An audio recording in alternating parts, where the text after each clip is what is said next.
All right, let's get going here again. Ponds. What was the first okay, one we but talked it's like- about just a moment it's ago like- here? Sure. Anybody, hey, anybody here yet?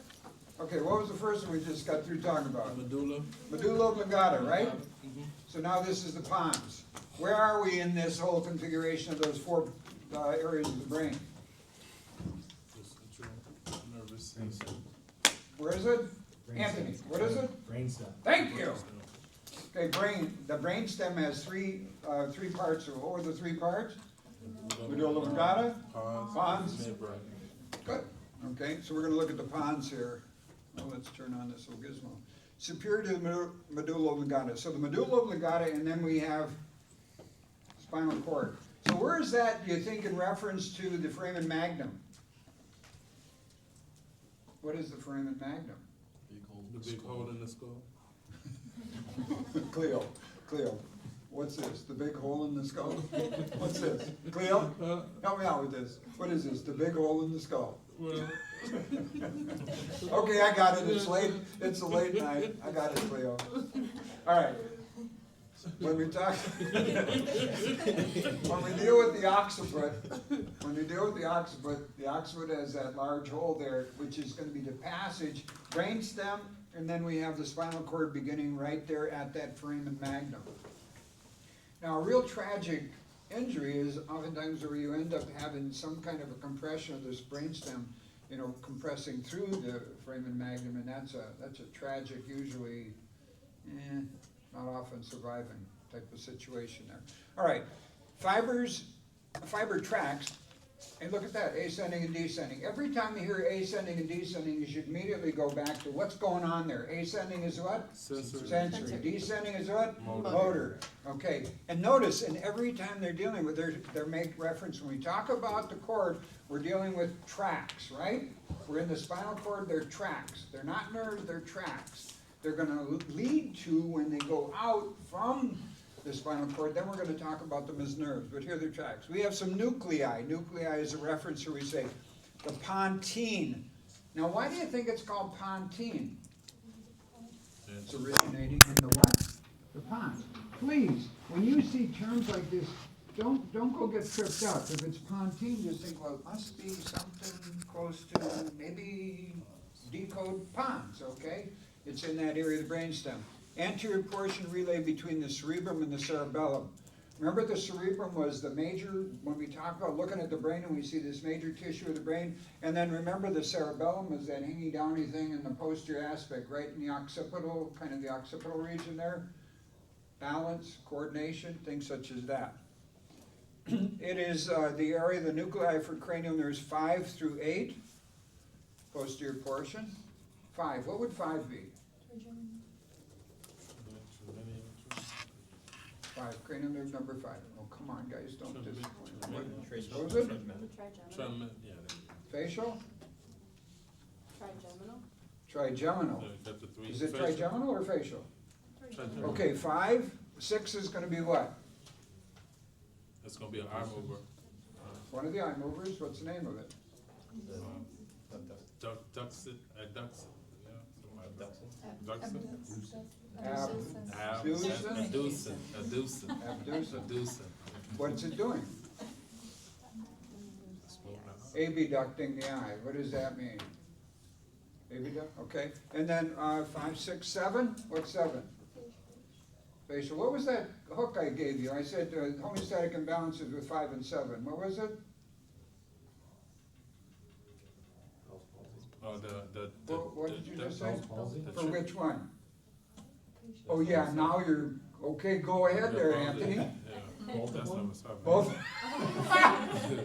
The palsy number 7. Sure, it's 5. what is that? 5. 5 what?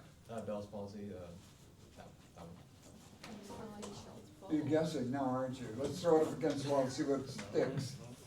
That's what you do with spaghetti. Bring up the nose. Lasagna.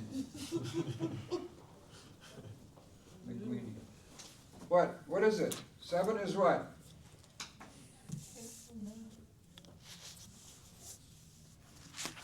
Five, It's the ticks, facial, 7. 5 ticks, 7 bells. Anybody remember? What was the 5 ticks? Together root. Tixellaroo. What was the seven bells? Bell's palsy. Like a number. Why do I bother? Why do I bother putting those things out there? Trying to give you some hooks, guys. Okay, what was number 8 then?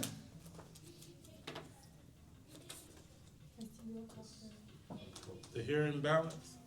Hearing and balance. Vestibular, cochlear. Which one is hearing? The cochlear is the Cochlear. Which one is balance? hearing. Vestibular. Okay, you good? Mhm. We have 5, 6, 7, and 8 posterior portion there. Sleep center. What's REM? Rapid eye movement. Rapid eye movement. When you're sleeping, your eyes are doing okay. Rapid eye. It is said that we're filing, processing information from the day's activity, their REM sleep. So the pons sounds like an important area. It's called the sleep center there. Respiratory center coordinates with the center in the medulla.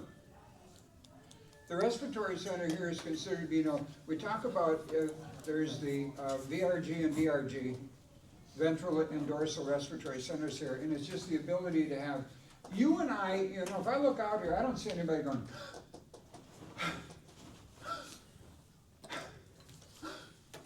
it's just this, in and out, right? Ventral respiratory group, dorsal respiratory, it coordinates this very smooth transition from inhalation, exhalation, inhalation, exhalation. You don't have that, type of, it's in or it's out, type thing like that. Midbrain. So we're talking about brain stem, correct? The most inferior portion was what? Medulla oblongata, followed by pons, and now we're at midbrain. So we're moving from inferior to superior, starting from the spinal cord, going up from the foramen magnum and going up into the central area of the brain. Are also called the mesencephalon. Okay, fine. Superior to the pons. We started with the medulla oblongata, went to the pons, now we have the midbrain. The nuclei associated here, cranial nerves number 3 through 5. What's 3? Are you sure? You're sure? You're on 3. Okay, oculomotor. 4? What is it? Trochlear? Trochlear? 3, 4, and 5, we already said. Jade back there was telling us 5 was facial. Trigeminal, thank you very much, Jade. Trigeminal. Okay. Tectum, 4 nuclei that form mounds on the dorsal surface of corpus quadrigemini. This is the baby's butt. When we do the dissection of the sheep brain, you're going to see these 4 little mounds right there, and you're going to see the plumber's crease there. Okay, all right, you know what I'm talking about? Okay, so he's going to see this little cheeks like that. They look just like a little baby's butt. You ever change a little kid's diaper? I'll show you that when we get to it, and it's going to be the corpus quadrigemini. We're going to have superior caliculi and inferior caliculi, and you're going to have crease down the middle there. Each separate part is a caliculus. So 2 superior caliculi, what does it say? Involved in visual reflexes. Think that's important? Better believe it. We're going to take information from the optic nerves, from the retina of the eye through the optic nerves. We're going to go back to this caliculi here, and then we're going to process in the occipital lobe, visual center there. Information from the inferior caliculi, we're going to have the eye, skin, and cerebrum here. Visual reflexes receive information from the inferior caliculi. And then the inferior caliculi are involved dominantly in hearing. So superior, think in terms of superior are going to be visual, inferior are hearing. Superior for visual reflex, inferior for hearing. And that's going to be part, all 4 together are called the corpora. Why quad? 4 parts. 2 superior, 2 inferior. We have the right and left superior, we have the right and left inferior. All right, midbrain, nuclei continued. Red nuclei, conscious regulation, substantia nigra, okay, muscle coordinated movements here. We're going to have some tracts associated with this. We're not going to go, you're not going to have to know the names of the individual tracts on here, but this is information associated with that. All right, so midbrain. I'm going to go on here. Reticular formation is something that our text authors spend a lot of time on. Group of interconnecting nuclei scattered throughout the brainstem. These reticular formations are just not a specific location, but as it says here, they're scattered. Nuclei play roles in arousal, in awareness, in posture, in pain, and even our sleep-wake cycles. We talk about something called circadian rhythms, that idea of you need to have a certain amount of regular activity with sleeping and wake. Okay, sleep and wake cycles are really, really important. We get those messed up, and then mood changes and behaviors change and all kinds of things go haywire. Nuclei help modulate. Are you good with the term modulate? Every time I've used it, I've said it's going to dial something up or dial it down. Modulation is being able to have some control where you can tweak it up or down. Activity of the cranial nuclei in the brainstem. Coordinating swallowing, breathing, and heart rate are associated. Again, reticular formation is scattered throughout this entire area here. First part we've talked about is brainstem, okay? Excuse me, the brainstem, yes. We had the medulla oblongata, the pons, and the midbrain, okay? That's the first chunk we're slicing and dicing right here. I'm good with that? Brainstem, 3 parts, which are medulla oblongata, pons, midbrain. We're switching gears now. We're going to the cerebellum. Generally, the cerebellum, I told you should remember 2 things about cerebellum. Balance and coordination. Balance and coordination should be the buzzwords you think about when you determine anything about cerebellum. You should be thinking balance and coordination, okay? Okay, attached to the brainstem, posterior to the pons.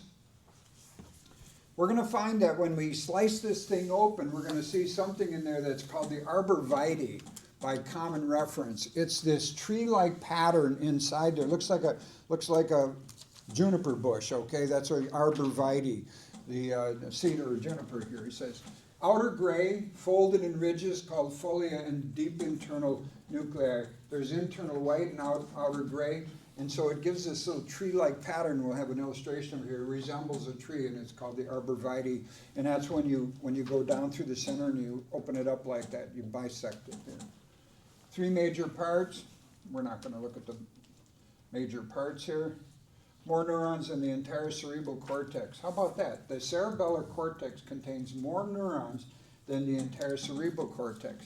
That's pretty amazing when you consider that kind of information here. All right, there are some features there called the Purkinje fibers, and these are identified as the largest ones we're going to see associated with the central nervous system, these particular things. 200,000 synapses are inhibitory. Only cerebellar cortex neurons that send axons to the cerebellar nuclei. These Purkinje cells are kind of a big deal. Okay, and then the cerebellum actually communicates to the central nervous system, because what it's going to give you then is that information about, let's go down here, we're going to communicate with the pons and with the medulla oblongata and with the cerebellar peduncles. All right, so this is some important information I want you to highlight in here. The cerebellar function, control of muscle movements and tone, muscle tone and movement associated with the cerebellum. Balance is really important when we talk about the cerebellum. Okay, regulates the extent of intentional movement. We talked about intentional movement, actually doing something. You're going to reach down to grab hold of something, okay? And intentional activity is a major feature of the cerebellum. Involved in learning motor skills. Anybody here play a musical instrument? I bet you felt you were ready for Carnegie Hall the first time you picked that instrument up, right? It was piano. I didn't pick it up. You don't But it was pick- hard. You have to use both. Okay, you playing keyboard, you didn't pick it up. First time you started playing that, you were ready for Carnegie Hall, right? No. Anybody ever been to a junior high band concert? Were any of you in junior high band?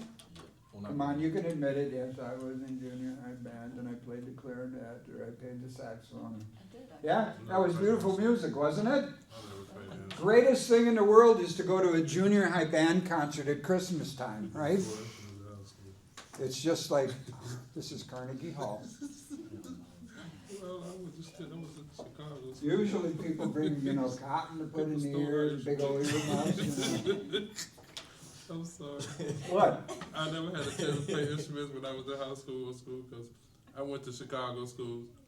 They stole our instruments. So we sometimes the band would be down because somebody So stole what all you the guys, you were the instruments. guys that. I went to bad schools in You Chicago. guys, you were the guys that played the Home Depot tubs there in the, on the street corner, Yeah, they right? put things together. Oh, yeah. There you go. They stole all the instruments.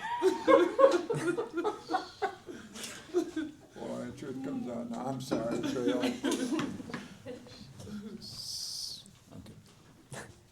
Do you understand what I'm talking about? Motor skills, right? Driving a car, getting a bicycle, you know, chewing gum and walking at the same time. Motor skill, being able to write. Any of you write cursive anymore? I still do. Yeah, that's a motor skill, right? Fine motor skill there associated with it. Here's the cerebellum. Cerebrum, cerebellum, okay? Spinal cord starts there.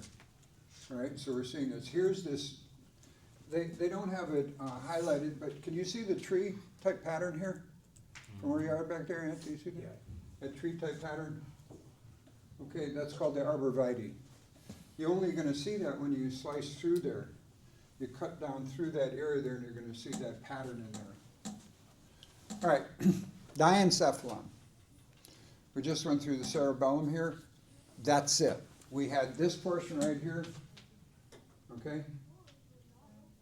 Brainstem, cerebellum. Now we're going into this portion here that's buried deep within the cerebrum here, the diencephalon. Located between the brainstem and the cerebrum here. The components of it here, have I talked to you about the thalamus already?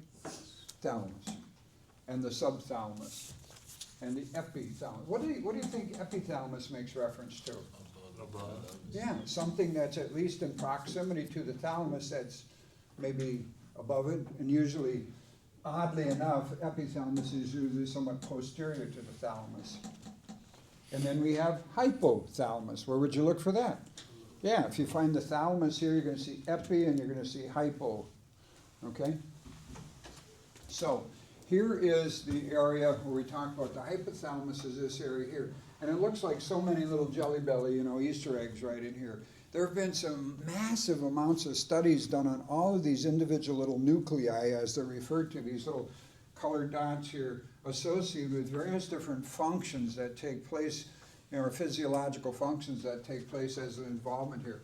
So here we talk about the subthalamus area, hypothalamus right here. This is generally considered to be the thalamic region right in here. And then we talk about the epithalamus. Remember I said the epithalamus is kind of a misnomer because you usually would say, well, it's going to be superior to thalamus. It's actually here. Okay, it's very much posterior to that whole area. So epithalamus is this region, thalamic region is right here, sub here, and this is all hypothalamus. When you get to 245, we're gonna pound hypothalamus into you over and over and over again. Hypothalamus, hypothalamus, hypothalamus. Big, big deal, okay? So, and here's our pituitary gland, and we're gonna have our infundibular stalk right here. We're gonna talk about that when we get to the dissecting of the sheep brain, but what I need to have you know is thalamus, epithalamus, hypothalamus. Those are the ones. Subthalamus is, you know, you don't oftentimes hear about it. It's not one of those that's mentioned as frequently here. All right, so the thalamus. Two lateral portions, lateral, right and left components of it, and you slice down through there. Sensory relay center, okay? All right, I've been telling you that it's kind of a crap finder there, sensory. It gets all of this sensory information gets shuttled right up to it. And what's it supposed to do? It's supposed to relay it to important, not important, important, not important. All, not some, not a few pieces. What is this right here? All. All sensory information. Whoop. Is there an exception? There's always an exception. Except smell synapses here before projecting to the cerebrum. It is a major area for processing sensory information, except your sense of smell. Okay? medians are included, auditory information, we're gonna have auditory is from hearing. Okay, we're gonna have visual information, it's gonna be coming in there as well. You don't have to, I'm not asking you about these, but boy, you wanna know about thalamus and sensory relay, okay? Most other types of sensory information, including pain, are brought here as well. So we have auditory, we have visual, we have pain sensations. It's checking all of this, but it's all sensory input goes through the thalamus, we're told. Mood modification. Here we talk about the question you had, Jessica, about the mood here, anterior and medial nuclei connected to the limbic system. The limbic system is associated with that, you know, our interpretation or our explanation with regard to the world. Emotional regulation, lateral and dorsal nuclei here associated. Sensory integration. It does the sensory integration, it takes all this information, all sensory information is going to be processed through the sensory relay centers, and then we're going to try and integrate it where it belongs here. Subthalamus, inferior to the thalamus. Said to be involved in some motor control here. The epithalamus. Epi, remember I said that's kind of a misnomer because you have the thalamus, then you think, well, right on top. No. You have to go posterior. You have to go posterior. Posterior to the thalamus. Okay, this text authors in this new version we have here really goes into, you know, slicing and dicing some of these. But notice this, it's a motivational control of behavior, plays an integral role with the limbic system, basal nuclei, other brain regions, behaviors that involve reward and subsequent addictions. So that's an area that's been kind of really, there's been a lot of studies that seem to be focusing on that when we talk about addictive behaviors of all kinds. Okay, we go to that posterior aspect with the epithalamus, and here we find a gland called the pineal gland. Some of you may have another name that you've heard it, you know, a common reference, right? Third eye, does that sound familiar? You've heard something about pineal gland or third eye or something like that. Notice this, the pineal gland is important because we talk about biorhythms, sleep-wake cycles, circadian rhythms, that type of thing. So the pineal gland with the epithalamus is a good connection to make here, okay? Sleep-wake cycles, pineal gland, epithalamus. Now, hypothalamus is the big kahuna of the whole bunch here from the standpoint of how it can impact endocrine function. And endocrine meaning those hormones that are associated with so many physiological functions in the body here. This is the most inferior portion. Remember I said we had the thalamus and then you went down all those little Easter egg type looking things there. Okay, that was the nuclei found within what we're going to call the hypothalamus. Mammary bodies, bulges on the ventral surface, olfactory reflex. What would an olfactory reflex be all about? Smell. What? Smell. Sense of smell, right? Emotional responses to odors. So this emotional response to odor. Oh, wow, does that smell? Oh man, is there a baby's diaper around here someplace? You understand what I'm talking about? You know, your emotional response to an odor. Oh, every time I smell that, it just makes my heart go boop, boop, boop, boop. Right? Infundibulum. That's the stalk. That's the connection from the hypothalamus to that pituitary gland. Remember we talked about the sella turcica? Does anybody remember the bone that's involved with the sella turcica? Temporal bone, right? Possibly. At a little recess, there's sphenoid bone is the one you have to remember. The sphenoid bone, because the sella turcica is in the sphenoid, and there's a little pocket there, and that little pocket is for the pineal gland. Not the pineal, the pituitary gland. I'm sorry, messed that up real good. Did we have a picture of that earlier? We did, didn't we? Here.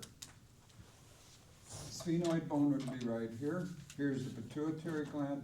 Here is the infundibulum, or the infundibular stalk. Okay, does anybody remember optic chiasma? Do we talk about that? The crossover with cranial nerve number 2, remember? We had the optic nerve, cranial nerve number True, right? We had olfactory and then we have optic nerve, and the optic nerves come together and they cross at the chiasma, right anterior to this infundibular stalk right here. So here's our infundibulum. Infundibulum is a stalk type feature. We're probably not gonna see it on the sheep brains just because when they pluck those sheep brains out of the skull, that usually is lost right across there. Subthalamus, epihypothalamus.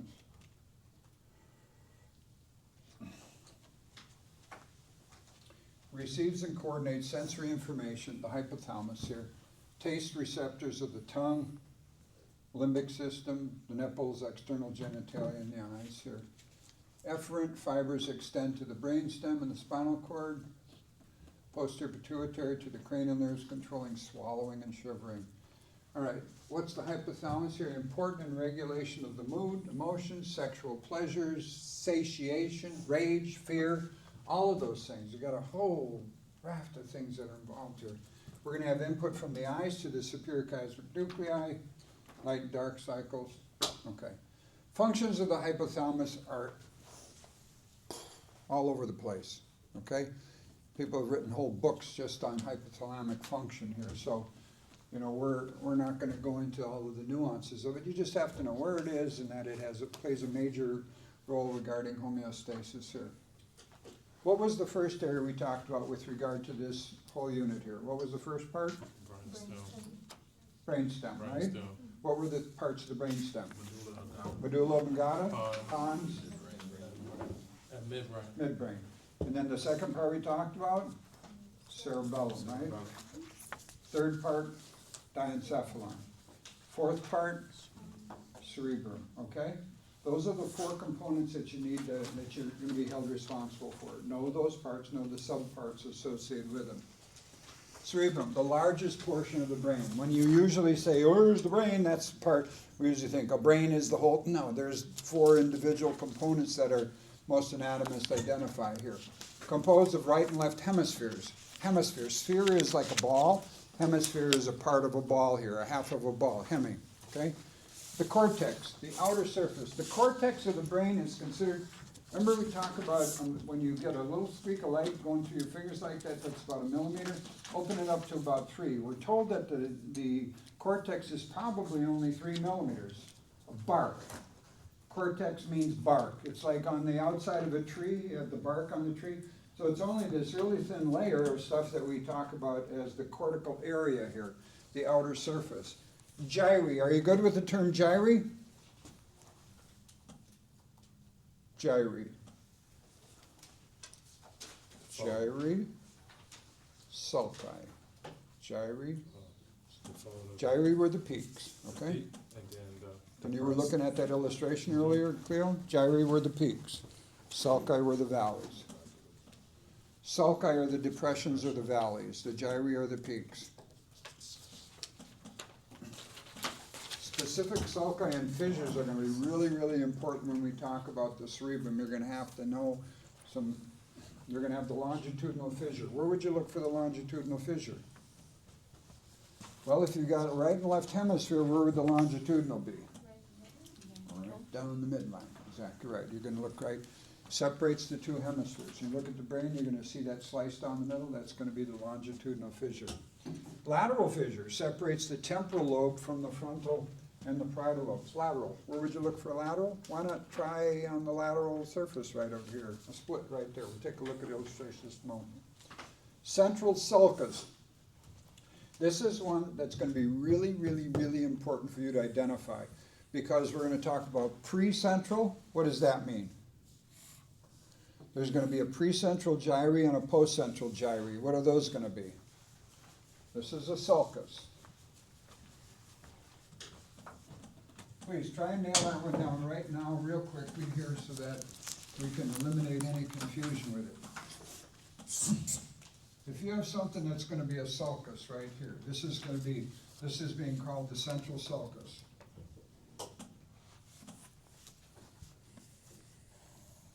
Okay, we get to the central sulcus and you can go this way, or you can go that way.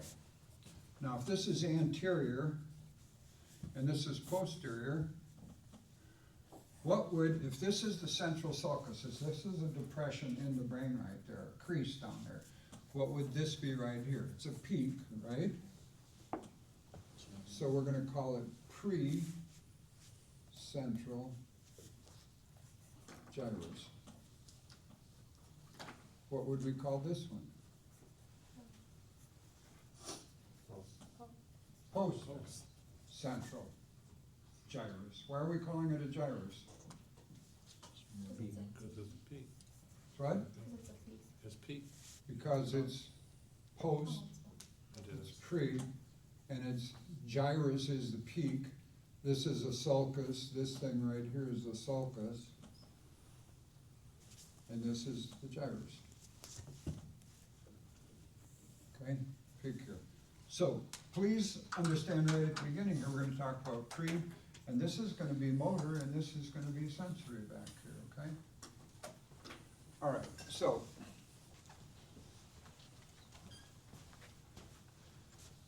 I don't know if you can, that real close up, it doesn't look good. Here's the sulci, these are the depressions in here, and here's the gyrus is this. Here's this fissure, this is this lateral fissure. Here's the cerebellum. This is all cerebrum right here. Okay, cerebral hemispheres appear as highly convoluted. Highly convoluted, okay?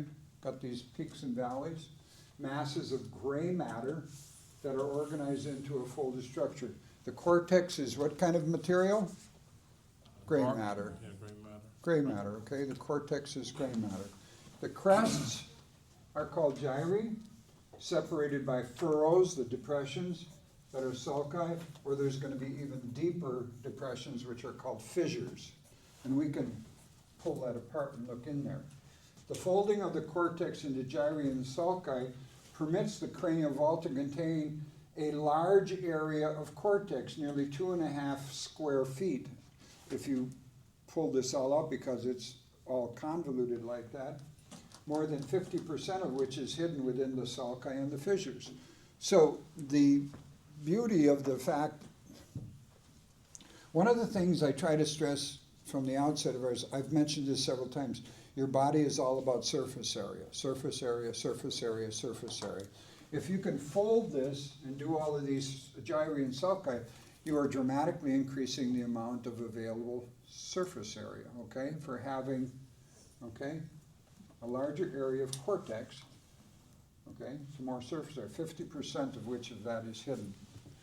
Okay, so we're still in the cerebrum, specific gyri, precentral gyrus, okay, precentral, right here.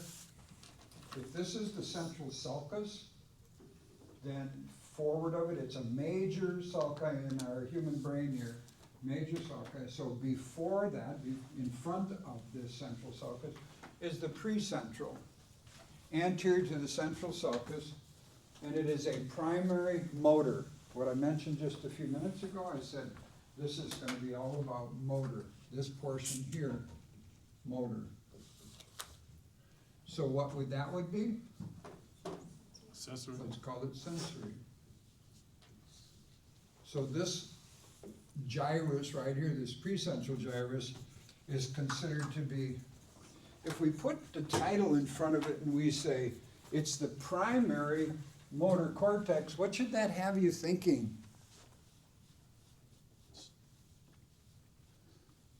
I think you should think it's a big deal, okay? If it's primary, it's the big kahuna, it's numero uno, okay? Do you follow what I'm talking about? It's a big deal. It's primary, okay? Sensory, excuse me, motor. Here is the primary sensory cortex. Which one is that? Post. Post-central gyrus. What are you gonna use as your landmark? You're gonna use the central sulcus and you go either forward of it, anterior, or you're gonna go back from it, which is posterior. Motor, sensory, okay?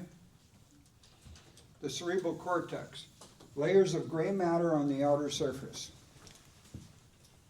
Several neuron types are gonna be found here. That's Nice to know, but not something that you're gonna be testing on. The lobes of the cerebrum are really important, knowing the lobes. Where would you look for the frontal lobe?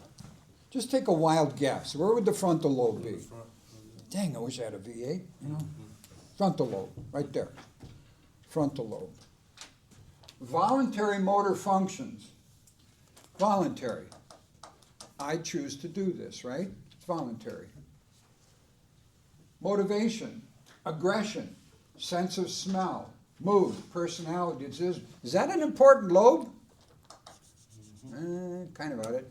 There's a great movie, I've seen it in a stage play a couple times, it's called One Flew Over the Cuckoo's Nest.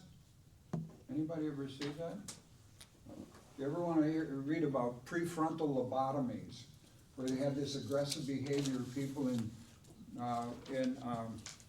mental institutions, and they were doing these lobotomies. They'd go in and mess with the frontal lobes, and then they just became vegetables after that, you know. So this lobotomy was frontal lobe trashing of that cerebral cortex. Totally changed the personality. Parietal lobe, where would you look for that one? Take a wild guess. Maybe something like that, or like that, okay? Reception and evaluation of sensory information, except your smell. Hearing and vision. Except hearing, smell, hearing, and vision. Occipital lobe, where would you look for that one? Okay, are you following? This is pretty simple right now, right? Frontal lobe, parietal lobe, occipital lobe, temporal lobe. We're going to go here, I'm near the temporal bone. Reception and evaluation of smell and hearing, memory, abstract thought, and judgment. We're going to talk about Wernicke's area, Broca's speech area, things like that associated with these lobes as well. And the insula is going to be deep now. You have to go through that lateral fissure. You have to open that up and you go in there. Deep within the lateral fissure receives and evaluates taste information. That's kind of fun. I enjoy eating. Taste is kind of a special bonus. 5 lobes. You need to know the 5 lobes. Okay? Pretty simple, right? Frontal, parietal, temporal, occipital, and then you have to go deep into that lateral fissure and you're going to find the insula. I'm going to go back to this.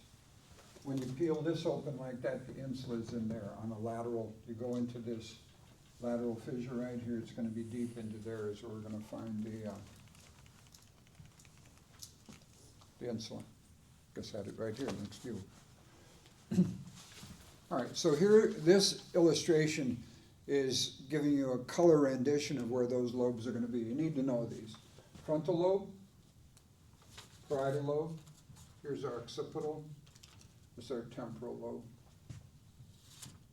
Go in there, and the insula is going to be in there. Here's this longitudinal fissure right down the midline. Can't see it in this one. We're looking at a lateral view. This is anterior, this is posterior. Here's our cerebellum. Okay. Here is a transverse fissure, which is between the cerebellum here and the cerebellum here and the cerebrum up here. Okay, and this is the insula in there. You're peeling, opening that up, and you see that. All right, this is the area that is identified. They're identifying this as the central sulcus right here. This gyrus right here is the one which we say is pre-central, and this is going to be post-central gyrus. Motor, sensory. Parietal lobe, frontal lobe, occipital, temporal lobe. You go in there and you can have an insula. Here is the longitudinal fissure, and we see this portion of occipital lobe. All right, I mentioned to you about communication, commissures. Commissures are going to be able to communicate here. We have to go from if this is the right side and left side, we're going to right, left, we need to be able to communicate across here. What was that called again when we were doing this? What was it? You need to know what that feature is right there. What's going there? Say it again? Decussate. Decussate. Decussate. Decussate means what?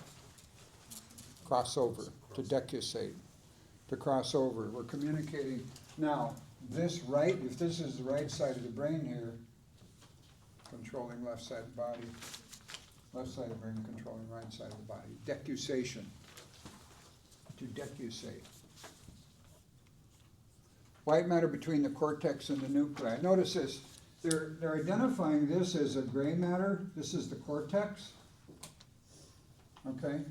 The cortical area right here is the gray matter, and then our white matter associated with that. White matter between the cortex and the nuclei, association fibers connections within. This is association fibers within the same hemisphere, but the commissural fibers connect one hemisphere to the other. And the major one we see is this thing called the corpus callosum, right here, where we have the communication from the right hemisphere to the left hemisphere. It's a real important. Projection fibers then are tracks between the cerebellum and other parts of the brain and spinal cord. These projection fibers. All right, some feature of the brain called the basal nuclei is found in the cerebrum, the diencephala, and the midbrain. It's kind of a big deal when we talk about the basal nuclei because it has a motor function control here.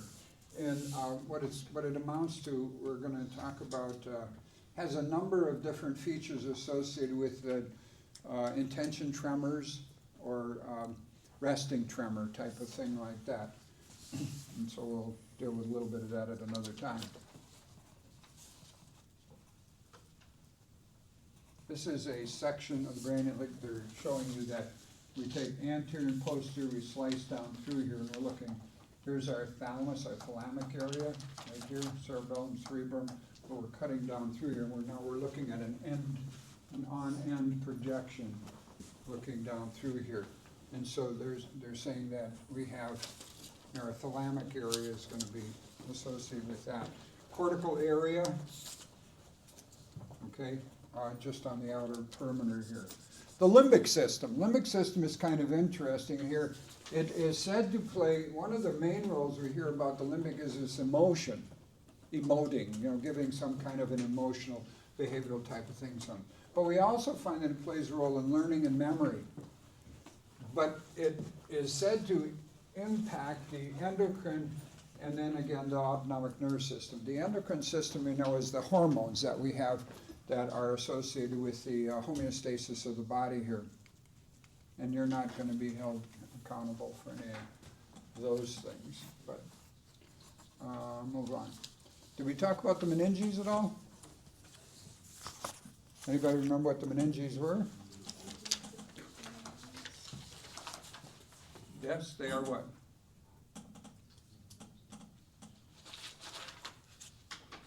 It wasn't that long ago. Meninges. The dura mater, the arachnoid, the pia mater, DAP, meninges, right? So the dura, the arachnoid, and the pia are meninges, and here is a representation of them if you were going to slice through here. Here's this longitudinal fissure here, and then what we're going to see is the meninges in kind of in context with regard to the skull. Here's the bone of the skull, and you're going to see how those are overlaying the outer surface of the brain here. So we see the dura mater here. This is going to be the dura, and then we get in here the arachnoid, DA, and then the pia mater is actually the material that is most closely adherent to the outer surface of the cortex. And when we get to the sheep brain, it's going to almost look like saran wrap is stretched over the cerebral cortex. And you can't, you think it's, we can peel that out. No, you can't. You can't. The pia mater is adherent to the exterior surface here. We're not going to see the arachnoid, but we will definitely see some dura mater when we do that. Connective tissue membranes called meninges surround and protect the brain, the DAP, the dura, arachnoid, and the pia here. The layers, the superficial most is the dura, the arachnoid is going to be the spider webby, and the pia mater is going to be really tightly bound to the exterior surface. And these are called meningeal layers, okay, the meninges. Okay, the spaces we talked about, in your lab manual, as I showed you earlier, you're gonna see the subdural. Okay, epidural should be in here as well. We're gonna find that the subdural is where we see some serous fluid in there. Subarachnoid, we're gonna find CSF. CSF is cerebrospinal fluid associated with that. Two layers are identified with the dura. We have what is considered the outermost and the innermost layer of the periosteal. Periosteal dura, what might that lead you to think in terms of? If you hear periosteum, you're thinking in terms of what? Should immediately kind of plug in bone with associated, right? Periosteum of the bone was the outer covering of the bone. So there's a periosteal layer in close proximity to the skull. And then you have the meningeal dura, which is closer to the actual surface of the brain. Okay, so they section this into, here's the periosteal and here's meningeal. What do you need to know? Dura mater, okay, the outermost covering. And when they say tough mother, it is a really tough tissue we're gonna find when we have, I never know what kind of brains we're gonna get here in our dissection. Sometimes they're covered with the dura, and sometimes much of the dura has been sectioned off of them. So I would hope that we have somewhere we can see the entire brain enclosed in the dura mater.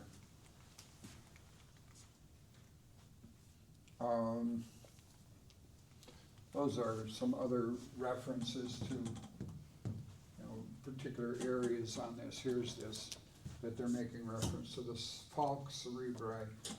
We don't really see that on the sheep brains that we're gonna have, so, but there are areas here where we find sinuses where we're gonna actually have the venous blood is gonna be associated with that. The arachnoid mater is this thin wispy layer like we made reference to. And then we talk about the subdural space is between the dura and the arachnoid, subdural. And there's a small amount of serous fluid in there bathing the brain. It's considered to be important, like the cerebrospinal fluid. It's kind of like a shock absorbing material in there. It's a fluid filling material in there. The pia mater then is this tissue that is adherent to the exterior surface of the cortex. Delicate connective tissue membrane, closely adherent to the brain, and it follows the external contours. Okay, it doesn't go into the sulci, but it just kind of like overlays the brain, and like I said, it's just so tightly adherent to the exterior cortex, it's not something you can peel off at all. The subarachnoid space, web-like strands of arachnoid, blood vessels, and cerebrospinal fluid are found in this area. Okay, so here we're seeing that they're saying this is the subarachnoid space. Now, there's never a time when you go into this area, but when we see that subarachnoid space down in the spinal cord, there's an opportunity to puncture in there, and we talk about a spinal tap or a spinal puncture, and they'll go in there and they'll extract fluid if they need to evaluate it for a number of different things, but not most commonly, it's when they suspect either bacterial or viral meningitis. I have 10 questions for you guys. Why don't you put away whatever you have there?